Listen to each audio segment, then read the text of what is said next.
Daily. Taste the Daily.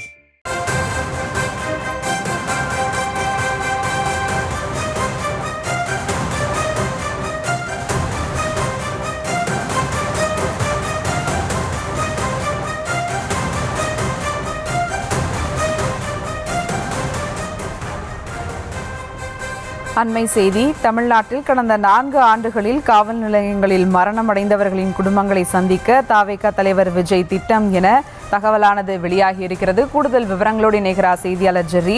வணக்கம் Jerry. Ajith மரணத்திற்காக வரும் ஞாயிற்றுக்கிழமை ஆர்ப்பாட்டம் நடத்த திட்டமிட்டுள்ள நிலையில் அதற்கு முன்னதாக சந்திக்க திட்டம் என தகவலானது வெளியாகி இருக்கிறது. கூடுதல் விவரங்கள்.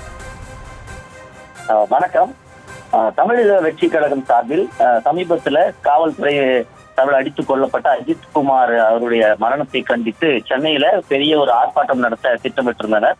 அந்த ஆர்ப்பாட்டம் நடத்துவதற்கு முன்னதாகவே 2021, அதாவது திமுக ஆட்சி அமைத்ததற்கு பிறகு ஏற்பட்ட காவல்துறை மரணத்தை கண்டித்தும் பாதிப்படைந்த குடும்பங்களை நேரில் வரவழைத்து சந்தித்து அவர்களுக்கு ஆறுதல் அளிக்க தமிழக வெற்றி கழக தலைவர் விஜய் திட்டமிட்டிருக்கிறார்.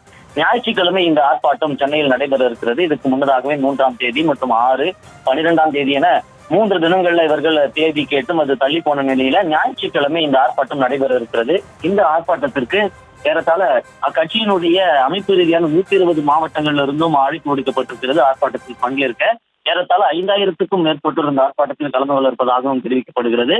இந்த ஆர்ப்பாட்டம் நடைபெறுவதற்கு முன்னதாகவே ஒட்டுமொத்தமாக திமுக ஆட்சியில் இந்த 4 ஆண்டுகள் ஆட்சியில ஏற்பட்ட இந்த காவல்துறை லாக்அப் டெத் ஏற்பட்டிருக்கக்கூடிய அந்த குடும்பத்தினரை நேரில் வைத்து ஆறுதல் தெரிவிக்க இருக்கிறதாக இந்த தகவல் வெளியாகி இருக்கிறது. அதே போல இந்த 4 ஆண்டுகள் நடைபெற்ற இந்த லாக்அப் மரணங்களை இந்த புகைப்பட வாயிலாக இந்த பேனர் வைத்து விஜய்க்கு பின்புறம், அதாவது விஜய் பேசும் பொழுதோ அது விஜய் பங்கேற்கும் பொழுது அவருக்கு பின்புறத்தில் இந்த பேனரை வைத்து ஒரு கவன ஈர்ப்பாக இந்த ஆர்ப்பாட்டத்தை ஏற்படுத்தும் இந்த தமிழக வெற்றி கழகம் திட்டமிட்டிருக்கிறது.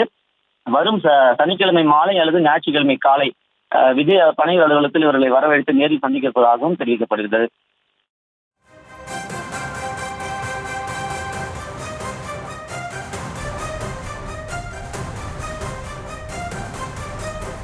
கூடுதல் விவரங்களுக்கு நன்றி ஜெர்ரி.